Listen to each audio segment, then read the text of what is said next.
What's going on, Canucks fans? My name's Tyson Cole. I'm the associate editor at Canucks Army, and I do a series over there called The Tape. And if you aren't familiar with it, I do a shift-by-shift analysis breaking down a rookie's NHL debut, a Canuck debut from a new acquisition, a new system the Canucks are trying to implement, or whether a player is performing poorly or positively. I cover all the little things that we don't necessarily see while we're watching the game as we're following the puck carrier. I'm watching the defensive zone positioning, the offensive zone positioning, and all the little things they might be doing right or wrong. And we thought that there was no better way to kick off this YouTube series than with the highly anticipated debut of Jonathan Lekkerimäki. Now let's get into the tape. He gives us something to talk about on the very first shift. Frid-Imagn has his puck behind the goal line as he is avoiding the forecheckers. While this is going on, Lekkerimäki swoops through the neutral zone to generate speed. And you'll really notice this as the clips go on, that's something this coaching staff really wants to utilize, Lekkerimäki's speed through the neutral zone. Frid-Imagn sends it up to Lekkerimäki with that speed. Now Jonathan Huberdeau is coming at him. And it would be easy here for the rookie to make the quick pass to avoid the danger and not want to turn it over, but not Lekkerimäki. He gives a little head fake to the left as if he's going to the outside and then bursts to the right side. And now he's got so much open ice to work with. He then makes a quick outlet pass to Pia Suter, and they try and do a little give and go. It's a little bit out of his reach, but he doesn't give up on the play. He follows it to the corner, and he rings it back around for his team to gain possession in the offensive zone. We now flip to the offensive zone where there's a scrum behind the net. Jonathan Lekkerimäki goes to help out originally, but realizes he might be more of a benefit to his team if they're able to retain the puck if he's in a shooting position, and he does just that. Unfortunately, that pass never comes, but the loose puck does, and he's the first one on it. Instead of making a quick bank pass to the point to Frid-Imagn, he actually shows off so much patience by holding the puck and drawing in two defenders. All that does is once he gets it to Hronek, now that opens up so much space on the left side for the shifty, creative Quinn Hughes to work with. That's exactly what happens. It was just a great shift from Lekkerimäki, both positionally to get in that position, be in a shooting position, and get rewarded by getting the loose puck, but also demonstrate the patience that he has to be able to pull in the defenders and then leave another teammate wide open. On this shift, we get to see how they want to utilize Jonathan Lekkerimäki and his shot on the power play, and that looks like to be the bumper spot. Now, how this power play is normally constructed is you have JT Miller on the half wall and a left shot bumper so he can make that one-time pass like we saw him and Bo Horvat do so many times.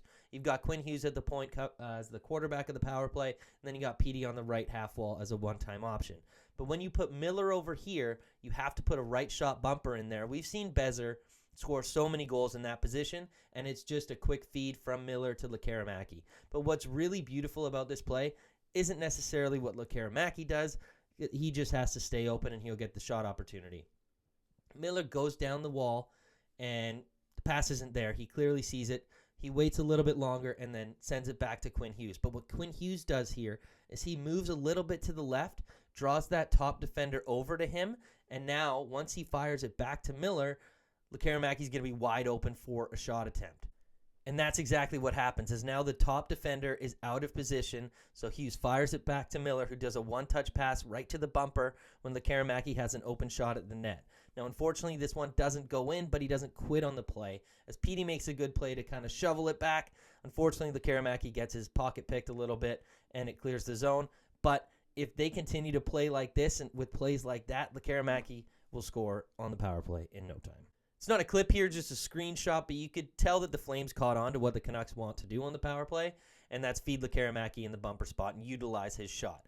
And for him to already be drawing two defenders like this when you've got the likes of Quinn Hughes and Elias Pettersson on the power play speaks volumes to how dangerous Lekkerimäki's really going to be. Here's another example of how they want to utilize Jonathan Lekkerimäki's speed in his own end and through the neutral zone. Quinn Hughes gains speed, avoiding the defender behind the net, and he does a little skate. Lekkerimäki's just ahead of him with his stick on the ice, ready for the pass if it comes to him, but Quinn Hughes, being the crafty master that he is, he sends a two-line pass over to Miller, but at this point, Jonathan Lekkerimäki's now already behind the defenders, so all Miller has to do is send a nice saucer pass to Lekkerimäki, and he's on a breakaway. Unfortunately, it's just out of his reach, and we are robbed of his first breakaway opportunity. But just wanted to highlight some of the speed that he's showing already and how that's going to turn into an on-the-rush chance that Tocchet's been talking about adding to this team all offseason. Pegged as more of an offensive guy, Lekkerimäki looked defensively sound yesterday. He didn't look out of place.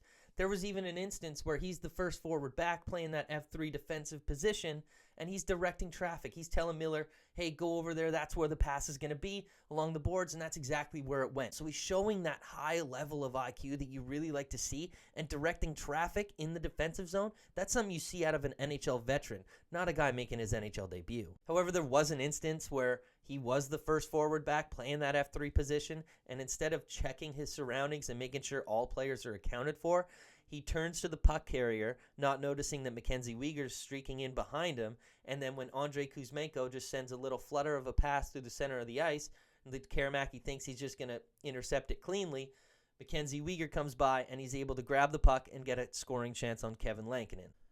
Now, I'm not trying to be overcritical of his game. He had a very solid NHL debut, both offensively and defensively. But oftentimes, due to his speed, he's going to be the first forward back. He's going to have to play that F3 position and really learn and hone in on the details of what that position takes and have to make that play in that instance, just so that mistake doesn't end up in the back of their net.